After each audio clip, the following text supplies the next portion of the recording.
Hello, Tenno. Let's over-engineer Dante with a build that takes full advantage of his entire toolkit and not just his overguard or room nuking potential. Because let's be honest, how often do you try and take advantage of Word Warden or Page Flight? But first, let's do a quick overview of what we're working with.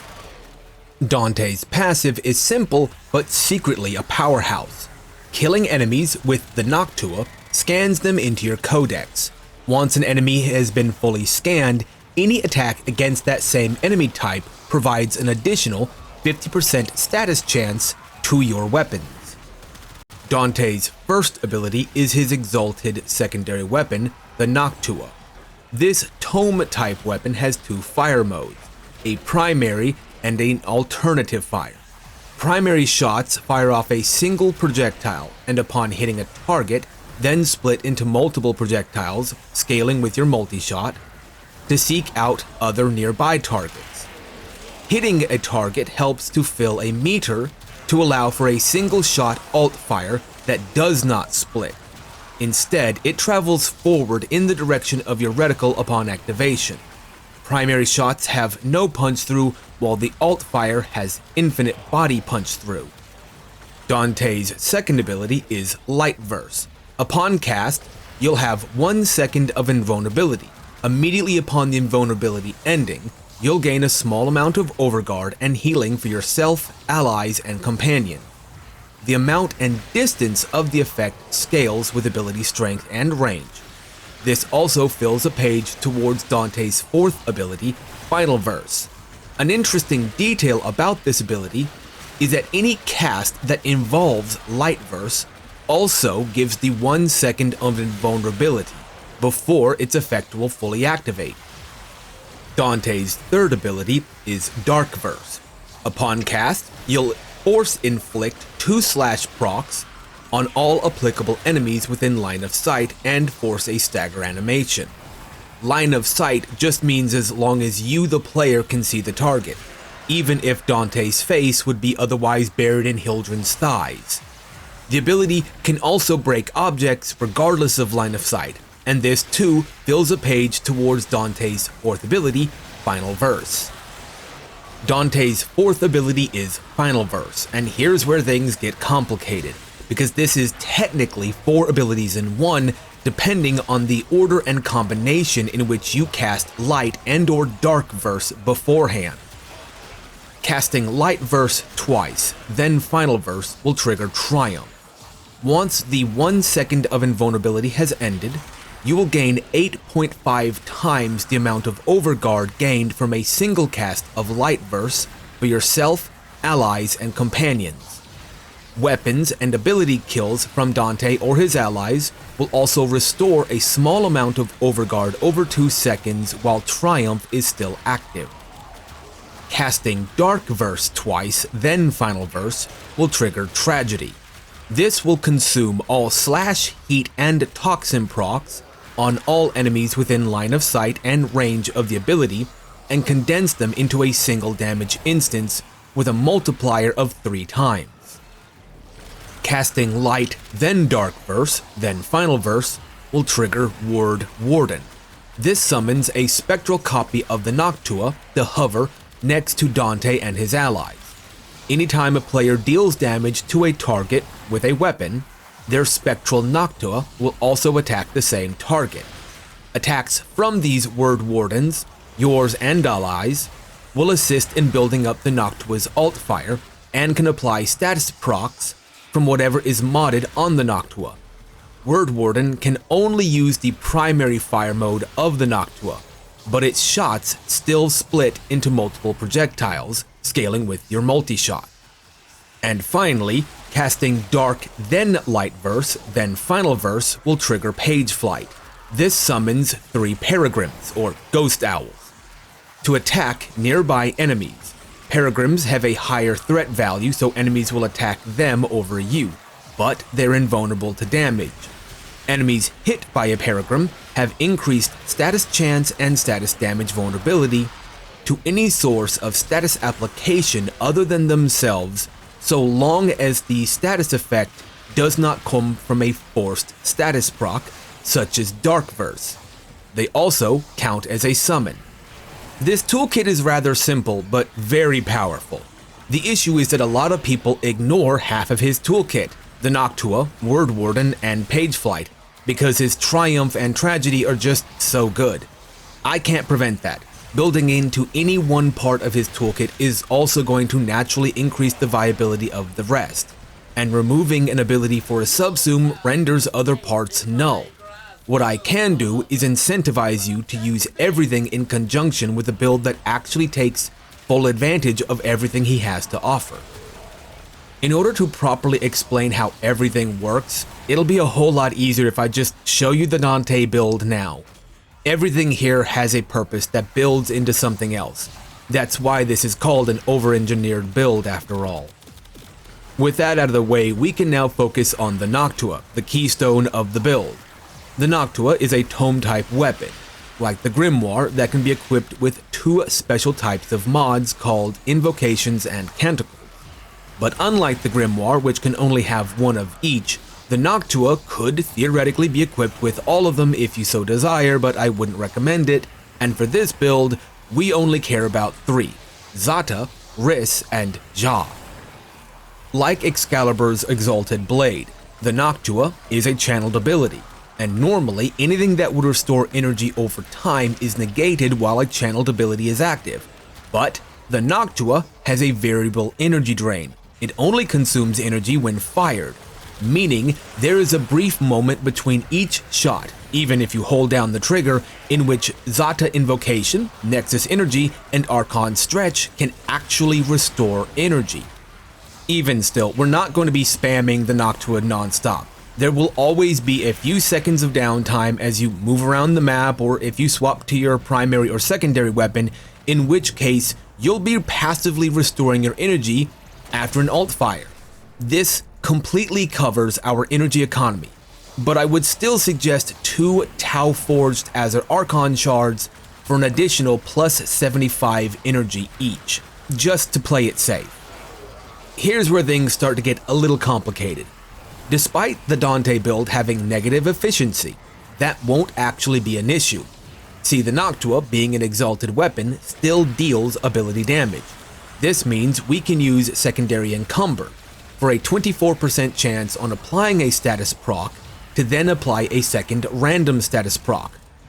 These extra random procs are still counted as having been applied through an ability, which then triggers Arcane Impetus, giving us up to 78% ability strength and 39% efficiency.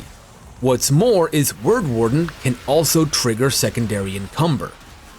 This is where Archon Stretch and Archon Continuity come into play. We're going to eventually get Electric and Status procs, and we already needed the Prime Continuity and Stretch for the build, so these are just direct upgrades for what we're already trying to achieve. But if you don't have the Archon versions of these mods, don't sweat it. They're not 100% necessary in the end. Just very good quality of life additions if you have them. Next up is Duration, sat at a respectable 152, allowing Triumph, Word Warden, and Page Flight to last for around 1 minute each. But with Riss Invocation, we can bring that up to a full minute and a half, and we want these abilities to be active for as long as possible. We've technically already done the majority of the work now setting up the build. So now, let's work on the finer details. We're going to mod for Viral using Pistol Pestilence and Frostbite alongside Galvanized Shot, giving us a status chance on the Noctua of 75% before our passive kicks in.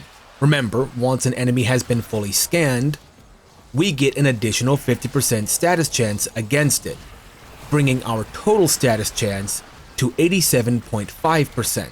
This also pushes the status weight value of Viral to above Slash, meaning we are more likely to get a Viral proc than a Slash proc. This is good because Dark Verse and Page Flight are guaranteed sources of Slash. Secondary Encumber can then trigger adding a second random status effect, but remember, Word Warden can also trigger Secondary Encumber, so we will have 2 separate chances of applying random status effects, before accounting for the fact that primary fire of both the Noctua and the Word Warden will split into multiple projectiles upon hitting a target. So we can very easily and quickly spread tons of status effects over a sizable area. Galvanized Shot then loses its friggin' mind because you've potentially just given it upwards of 1,920% damage increase against a single target. Results may vary, but hitting a few million isn't out of the question. Thing is, we have no control over what status types get applied by secondary encumber. This is why we need to mod for viral. Otherwise, we are hoping for a 1 in 13 chance to get just one viral proc. Realistically, we only need viral and slash procs for tragedy to work. Getting some heat and toxin procs would just be icing on the cake. But we're not modding just for tragedy. We also want the Noctua to do decent damage. In order to guarantee we can get as many alt-fire shots off as possible, we're going to want to run Anemic Agility, Lethal Torrent, and Galvanized Diffusion. The rate at which the alt-fire meter for the Noctua is filled is based on how many enemies are hit and how many times. So we want as much multi-shot and fire rate as we can get. This will give us a multi-shot of 3.9 and a fire rate of 3.75. That's potentially 16 projectiles a second, not accounting for those fired by the Word Warden. We can very quickly and easily fill the meter for an alt-fire in just 2 to 4 shots. The only way we could possibly improve this, as far as I'm aware, is by dropping Riss Invocation from Merciless Gunfight or Seeker to add in punch through on the primary fire of the Noctua. But I can't tell if Word Warden is also benefiting from this punch through, due to its placement on Dante's left-hand side, who's kinda standing in the way and making it difficult to see what's actually going on. So I've personally chosen to keep Riss and forgo the possible benefit of the punch through until I can do further testing. This just leaves the Exilis mod, Jom Canticle. This is very much another quality of life addition for the build. Kills reduce the armor and shield of all enemies within affinity range by 5% per kill. That probably doesn't sound super impressive at first, but when combined with the free corrosive procs we get from Archon Continuity anytime the Noctua or Word Warden applies a toxin proc, we can potentially, partially or fully armor strip the entire room. And the Noctua doesn't need to be the thing that actually gets the kill. It just needs to be in your character's hand when you get the kill to trigger the effect. Meaning, just by priming the room and potentially getting multiple kills, you are armor and shield stripping anything within affinity range. And this can apply to acolytes.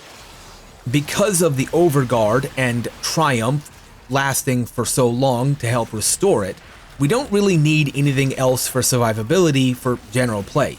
But if you do feel you need something as an oh shit button, replace Augur Secrets for Rolling Guard. The extra overshield from the Augur mod set bonus is really only potentially beneficial to our companion if they're running Reinforced Bond.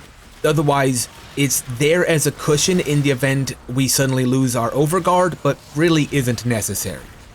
I also would not recommend running the Furax with the Amalgam Furax True Steel mod because that extra 45% fire rate, which does apply to the Noctua, can become a little too much for our energy regeneration to counteract. No matter what, there's always going to be the risk of running out of energy. So running a primary weapon with a high impact stat and the arcane primary Exhilarate may help solve this problem. This would give you at base 4 ways of passively regenerating energy: Zata, Nexus, Stretch, and now this Arcane. As for your companion, as long as they're able to deal a lot of heat or toxin procs to as many enemies as possible, we don't really have any restrictions, and heat and toxin procs are only there to help increase the damage potential of tragedy. But honestly, you're not going to notice much of a difference even if all you're doing is applying slash procs from Darkverse. And as always, a special thanks to my Patreon supporters, who have literally kept me off of the streets this month.